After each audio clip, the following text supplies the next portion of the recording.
Assalamualaikum warahmatullahi wabarakatuh. Alhamdulillahirabbil alamin. Allahumma shalli ala sayyidina Muhammad. Rabbis shrah li sadri wa yassir li amri wahlul 'uqdatam min lisani yafqahu qawli. Amin ya rabbal alamin. Nah, bagaimana kabar sampai hari ini? Sehat ya? Saya doakan semoga kalian dalam keadaan sehat walafiat, segar bugar.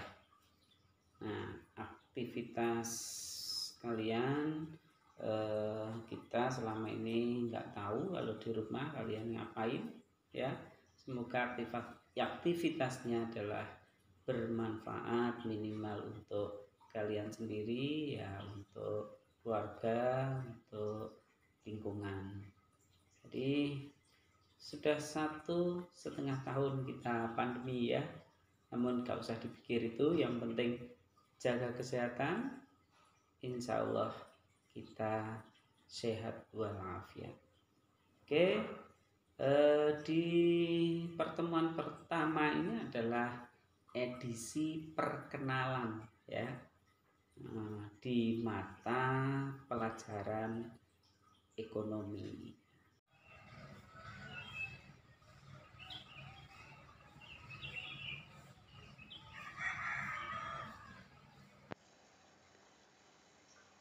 Perhatikan kurikulum vitae saya ya.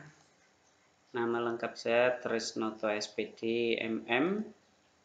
Terus tempat tanggal lahir Bojonegoro 24 Oktober 71.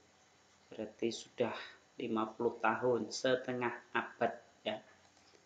Terus pendidikan saya SDN Drenges. Ini di Sugiwaras sana ya, Balen ke selatan. Kalau ingin tahu SDN Drenges mana, ketik saja di Google WKD Wahana Kampung Drenges. Nah, di dekat sana. Kemudian SMP saya SMP N1 Sugiwaras.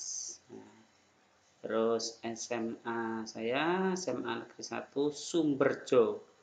Ini Sumberjo ini posisinya Bojonegoro ke timur, Kapas, timur lagi Balen. Balen itu kalau ke kanan ya Sugiwaras itu lewat Dalemnya Kuning itu, kemudian kalau ke timur terus dari Balen itu baru Sumberjo. Kemudian S1 saya dari IKIP Negeri Surabaya jurusan Ekonomi, lulus tahun 98 yang sekarang namanya UNESA itu Universitas Negeri Surabaya.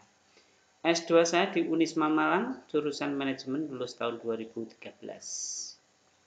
Unisma Universitas Islam Malang.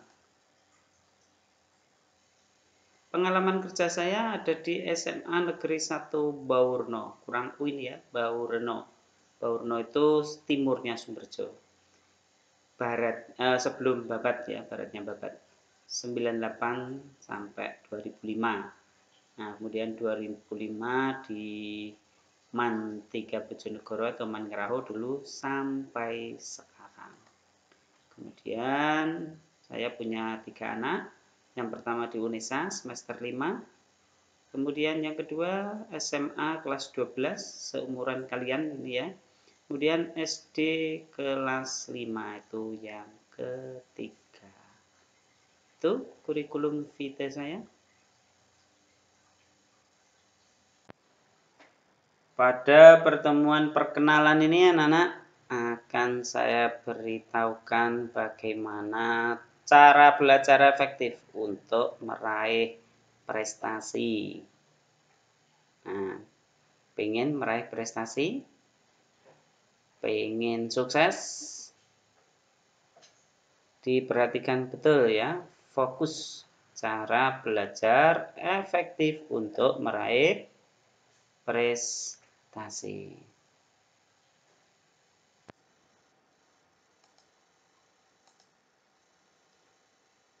Cara belajar yang efektif.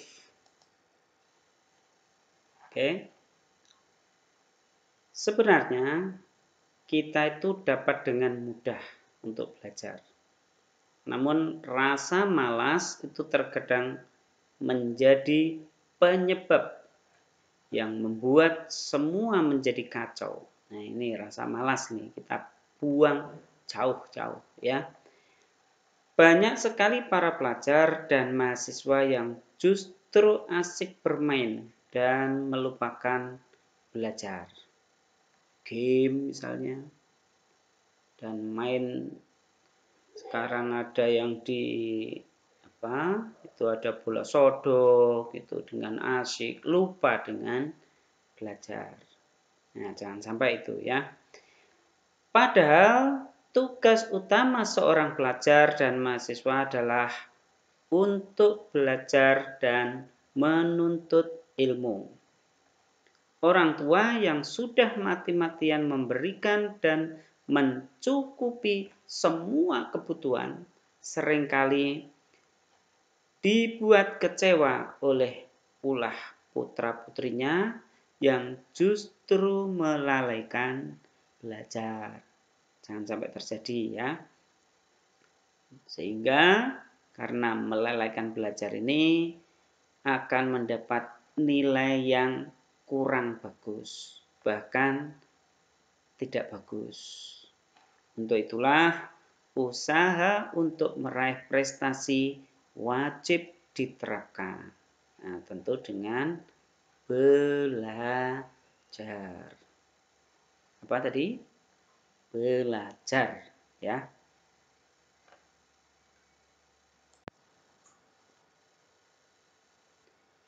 Ingin berhasil seperti mereka tadi, ya, maka yang harus kalian lakukan selama menjadi siswa selain melakukan tugas-tugas pokok. Yang pertama adalah belajar dengan sungguh-sungguh lillahi ta'ala. Belajar semata-mata karena Allah Subhanahu wa ta'ala. Karena semua ilmu di dunia ini adalah milik Allah. Oke. Jangan karena ingin ini itu. Jadi karena semata-mata diperintah oleh Allah Subhanahu wa ta'ala. Iqra' bismi rabbikal ladzi khalaq.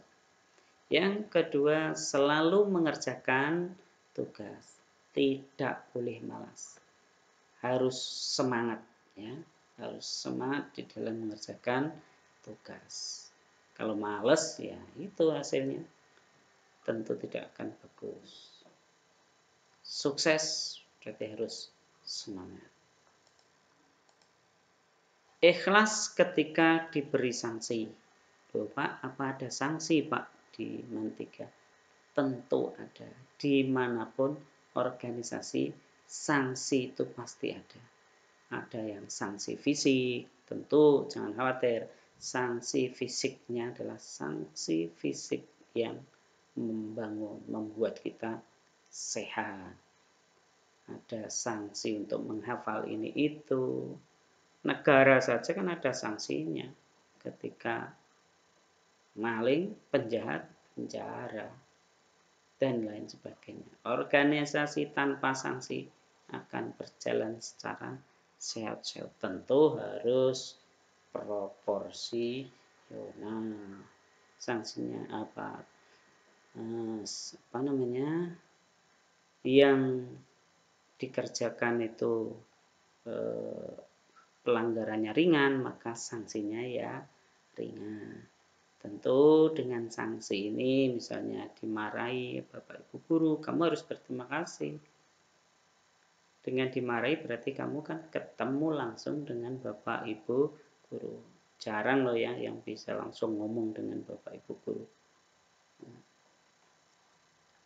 Ikhlas ketika disuruh Bapak Ibu guru. Ikhlas. Apalagi mengerjakan tugas ya ikhlas. Selain tugas ya ikhlas. Nggak akan disuruh yang bermacam-macam, misalnya berat itu enggak. Paling ya minta tolong ambilkan ini, itu, suruh manggil ini, suruh manggil itu, misalnya. Harus ikhlas. Jangan sampai ngomong, wani piro. Nah, itu namanya nggak ikhlas tuh. Nah, kalau saya nyuruh kok bilang seperti itu, langsung cari murid yang lain, muridnya kan banyak. Nah, makanya hindari ya, seperti itu. Harus ikhlas, insya Allah berkah. Kemudian membantu teman ketika ada kesulitan dalam materi belajar maupun kesulitan yang lain. Ketika kita mampu, kita harus membantu, ngewarai yang teman itu tanya karena dia tidak bisa. Nah, jangan khawatir nanti ilmumu habis karena sudah membantu temanmu ya, jangan khawatir. Membantu berarti tambah hafal, tambah bisa, insya Allah tambah berkah, bermanfaat tentunya. Tawadhu kepada ustadz, ustadzah atau bapak, ibu, guru. Tawadhu dia sopan, yang berkata yang baik dan lain sebagainya. Itu tawadhu. Insya Allah kalau seperti itu ilmu kalian akan berkah. Syarat mengikuti pelajarannya Pak Tris ya. Yang pertama, kalian harus punya buku seperti ini. Nah, seperti ini, buku yang besar itu ya, buku folio. Kemudian yang berikutnya, selalu mengikuti atau mengerjakan komando perintah dari Pak Tris ya. Terus yang ketiga, selalu mengerjakan tugas yang saya berikan nanti. Nama profil WA, terus foto profil WA harus fotonya sendiri. Kalau nama harus sesuai dengan absen. Contoh seperti ini saya ambilkan dari grup ya. Ini tanpa nama, hanya gambar. Kemudian ini diberi nama apa ini? Beribi Soak. Nah, namanya sendiri kok Soak. Apa kamu pingin jadi anak yang soak? Enggak kan ya? Nah, ini tanpa nama. Tanpa nama. Lah yang betul ini Marsanda Antika Sari. Itu diberi nama seperti ini. Sesuai dengan ijazah atau absen. Oke. Kalau tidak diberi nama asli, foto asli, maka dianggap tidak ada. Aktif mengikuti pelajaran online maupun offline. Jadi selalu mengikuti ya, selalu mengikuti pembelajaran online maupun offline. Rajin intinya. Oke, kita cukupkan dulu pertemuan pertama ini. Terima kasih dan mohon maaf yang sebesar-besarnya. Wassalamualaikum warahmatullahi wabarakatuh.